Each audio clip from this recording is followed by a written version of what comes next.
On the evening of June 17th, Trump sat down to a formal dinner at the Palace of Versailles with French President Emmanuel Macron, lifted a pen, and signed his name to a document that, in theory, ended a war.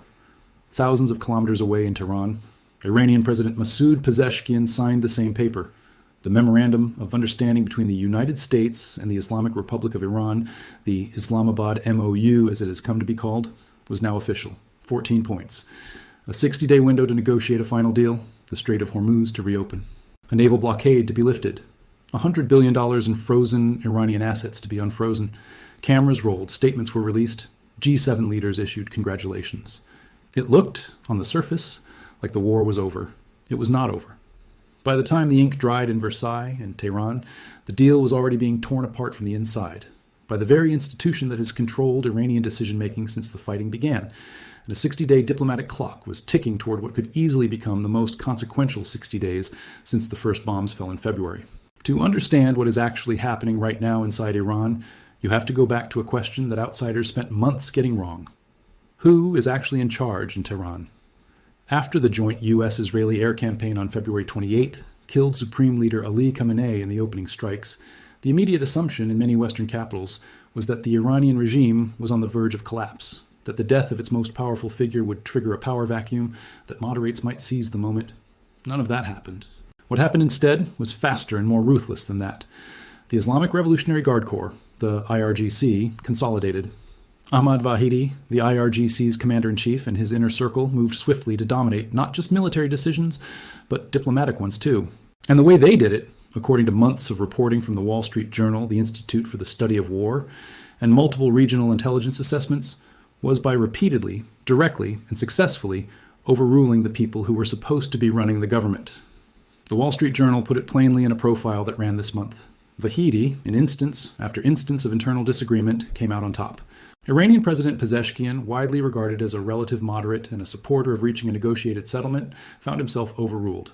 Foreign Minister Abbas Araghchi, the face of Iran's negotiating team and the man who had staked his career on the argument that a deal with Washington was both achievable and necessary, found himself working in a space defined by what Vahidi would and would not permit. Mohammad Bagher Ghalibaf, the parliament speaker who served as Iran's chief negotiator and who used to be a senior IRGC commander himself before transitioning into politics, was sitting in a position where the institution he once served was now dictating the terms of what he could offer at the table. The IRGC's affiliated media, Tasnim and Fars News, became the de facto mouthpiece for hardline positions, frequently announcing Iranian red lines and decisions before government officials could shape the message themselves. That asymmetry between the government nominally in charge and the armed institution actually calling the shots is the fault line that has been widening ever since the war began, and it is the fault line that almost broke the peace deal open before the signatures were even dry. The clearest demonstration of that fault line came on June 1st, exactly 2 weeks before the MOU was announced. Tasnim news agency, the IRGC-linked outlet, put out a statement. Iran was suspending all indirect negotiations with the United States via mediators. The stated reason was Israeli operations against Hezbollah in Lebanon, which the IRGC framed as a ceasefire violation on a connected front. The Critical Threats Project, which closely tracks Iranian regime dynamics, was direct in its assessment of what had actually happened. The decision was driven by the IRGC and presumably by Vahidi. His calculation, analysts concluded, was straightforward. The status quo, in which Iran had neither made concessions to the United States in a diplomatic agreement, nor was engaged in a full-scale conflict with the U.S., was a favorable situation for the IRGC specifically. It let them reconstitute ballistic missile and drone production capabilities that had been degraded in the bombing. It let them continue charging vessels up to $2 million per passage through the Strait of Hormuz under what Iran was calling a Persian Gulf Strait Authority, a protection racket that the U.S. Treasury sanctioned, but that continued generating revenue. And it kept Tehran from having to answer difficult questions about its nuclear program, its support for regional armed groups, and the future of its ballistic missile arsenal, all of which are what the Americans actually wanted to talk about. If no deal gets signed, none of those questions have to be answered. Vahidi understood that. The Iranian government, whose population had just lived through weeks of bombing and whose economy was in genuine freefall, did not necessarily agree. And that disagreement between a government that needed the war to end and an armed institution that saw continued ambiguity as strategically preferable is precisely what made the next 2 weeks so volatile. Because the deal did get signed, despite the IRGC's June 1st suspension of talks. Behind the scenes, over the following 2 weeks, Pakistani mediators, along with Qatari, Saudi, Turkish, and Egyptian facilitators, kept the channels open. The Iranian negotiating team led by Araghchi and Ghalibaf kept exchanging texts with American counterparts, even as IRGC-affiliated media ran headlines insisting no negotiations were taking place. A 14-point framework emerged. On June 12th, Pakistani Prime Minister Shehbaz Sharif announced that agreement had been reached on final text. On June 15th, J.D. Vance announced the deal had been digitally signed. On June 17th, Trump signed it at Versailles, while Pezeshkian signed in Tehran. The deal calls for an immediate and permanent termination of military operations on all fronts, including Lebanon, a 60-day window to negotiate a final agreement, Iran to begin facilitating the passage of commercial vessels through the Strait of Hormuz with no tolls for 60 days, the U.S. naval blockade to be lifted, $100 billion in Iranian frozen assets to be unlocked, oil export waivers to be issued immediately, and a $300 billion reconstruction fund for Iran to be established with regional partners. On nuclear questions, enrichment levels, the existing stockpile of highly enriched uranium, the ballistic missile program, the network of regional proxies, these were all deferred to the final deal. The MOU is a framework, not a resolution, and its deferral of the hardest questions is exactly what turned the hardliners from unhappy to incandescent. What followed the signing was something Iran's political history has seen before, but rarely this intensely. On the streets of Tehran, crowds of regime supporters who had spent 106 consecutive nights attending pro-state rallies, people who had been officially organized and mobilized to demonstrate loyalty to the Islamic Republic during the war, turned those same rallies against their own negotiators. The targets of their anger were not the Americans. They were Araghchi and Ghalibaf. Protesters gathered in front of the foreign ministry in Tehran, chanting slogans that Iran-Wire and multiple credible outlets documented in detail. Araghchi! Be ashamed and leave the country. Ghalibaf, Araghchi, what about my leader's blood? In Mashhad, outside the Foreign Ministry's Eastern Diplomatic Office, crowds chanted what was described by IRGC-affiliated media as death to Araghchi, the dishonorable compromiser and infiltrator. A social media campaign carrying the hashtag #IDoNotAccept went viral across Iranian platforms. At one rally, someone chanted, "If anything is signed, Massoud must be killed," referring to President Pezeshkian by his first name. This was not opposition protest. These were regime supporters, regime loyalists, the people who had mobilized at the government's request during the war, now directing death threats at the people who made the deal. The Payteri Front, a hardline parliamentary faction that describes itself as a guardian of the values of the 1979 revolution, has driven much of this backlash, with affiliated lawmakers going to the parliament podium to denounce the MOU, with affiliated clerics issuing condemnations, and with affiliated newspapers running editorials that question the fundamental premise of the entire negotiation. The hardline newspaper, Kayhan, whose editor, Hossein Shariat Madari, has long been regarded as a reliable temperature gauge for extreme conservative sentiment inside the regime, published a letter addressed directly to Ghalibaf and Araghchi. Shariat Madari questioned the logic of surrendering what he called Iran's most important bargaining chip, its control over the Strait of Hormuz, in exchange for promises of economic relief that he doubted Washington would actually deliver. From the hardline perspective, the argument has a certain internal logic. Iran closed the strait for months and caused a global energy crisis that sent oil prices surging and put real political pressure on the White House. That leverage worked. American officials flew to Islamabad. Mediators shuttled back and forth. A deal was eventually offered. If Iran gave up the strait before locking in everything it wanted, what was left to bargain with during the 60-day window? Hardline parliamentarian Mahmoud Nabavian made a version of this argument on the record, noting that enrichment under the MOU would remain at its current level, which he characterized as zero, and that sanctions relief, U.S. force withdrawals, and the full lifting of the blockade had all been deferred to the final agreement. In other words, from the hardliner view, Iran has already given up the strait while getting promises rather than guarantees in return. What the hardliner argument does not fully account for is the economic reality that made those promises so attractive to everyone else inside the regime. The Iranian rial had lost roughly 40% of its remaining value in the months between February and June. The American-led naval blockade of Iranian ports had turned back at least 23 vessels as of mid-April, cutting into the oil revenue that has funded the regime for decades. U.S. Treasury Secretary Scott Bessent had described the collapse of the Iranian currency in December 2025 as the strategy's grand culmination, and the pressure had only intensified since then. Inside Iran, the combination of bombing, blockade, and currency crisis had produced shortages in basic goods that went well beyond what state media would acknowledge. The Iranian government officially declared that fuel and medicine were readily available. The lines of people trying to buy either told a different story. Pezeshkian had said publicly that Iran needed to end what he called the current harmful state of no war, no peace. Former reformist President Mohammad Khatami put the case for the deal in terms that reflected exactly this underlying pressure, calling on supporters and critics of the system alike to unite behind the negotiations and move toward a life free from fear and war. That appeal was not directed at the IRGC's generals, who have parallel economic structures and institutional insulation from the pressures that ordinary Iranians were living through. It was directed at everyone else, the base of this political system that needs the war to actually end rather than grind on in profitable ambiguity for the people holding the guns. The figure at the center of this battle, who has been almost entirely invisible since the war began, is the person who matters most, Mojtaba Khamenei, the new supreme leader, son of the Ali Khamenei killed in the February strikes, believed to have been seriously injured in those same strikes, and not seen in public since the war began.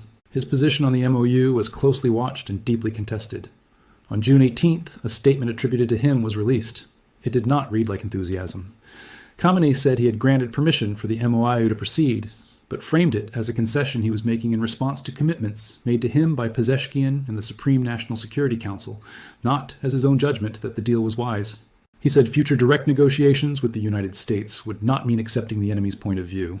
He wrote, in a passage that hardliners immediately began citing as vindication of their position, that he held a different view as a matter of principle.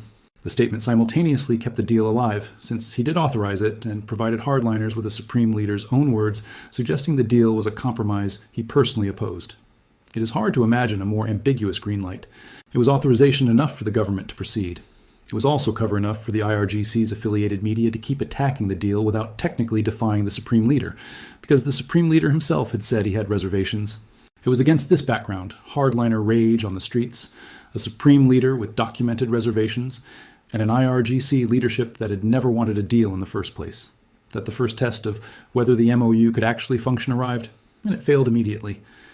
The MOU was signed June 17th.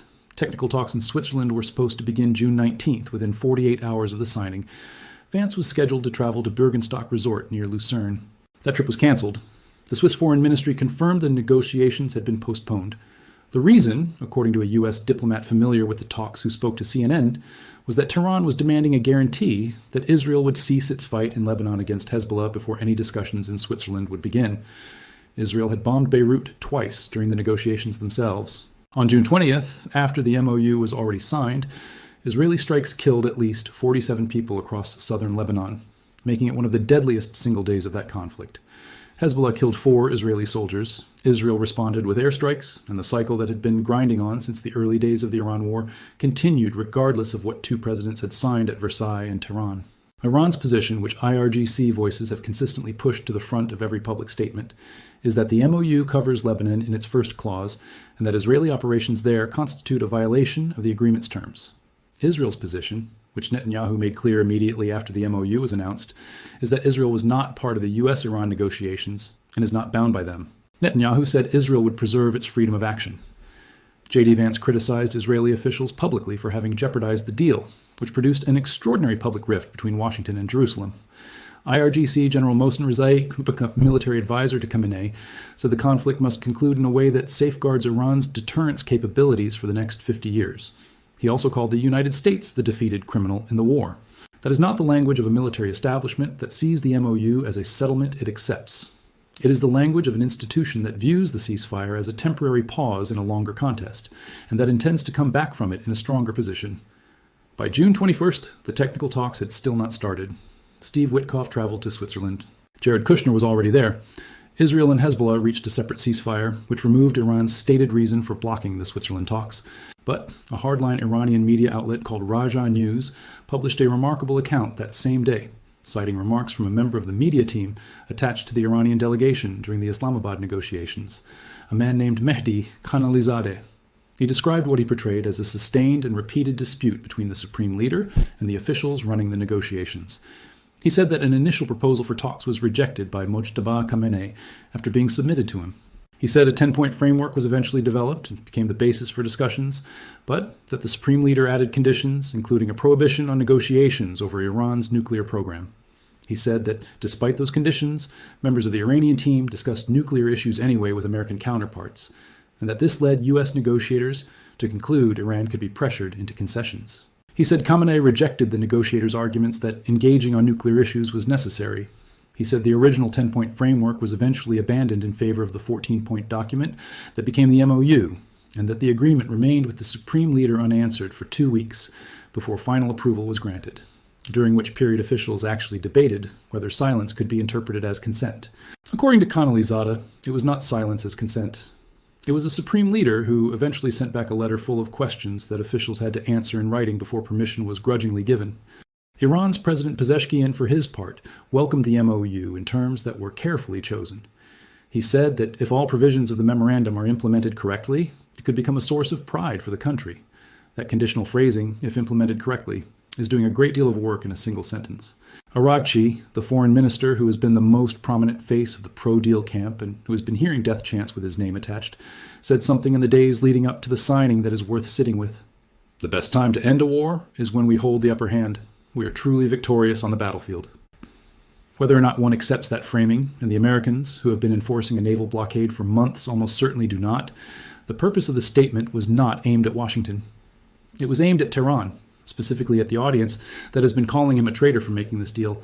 His argument is that Iran negotiated from strength, not weakness, that it stood against what he called the world's apparent superpower for 40 days of open conflict, and that securing a deal on terms that included sanctions relief, asset unfreezing, and a reconstruction fund without dismantling the nuclear program constituted a victory rather than a surrender.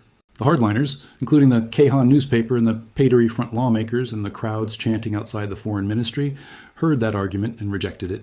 From their view, the Strait of Hormuz was the crown jewel, the single piece of leverage that had the world on its knees, and giving it up for promises that the Americans may or may not honor is the definition of capitulation, regardless of what words the foreign minister uses to dress it up. The 60-day clock that started ticking June 17th will run out in the middle of August.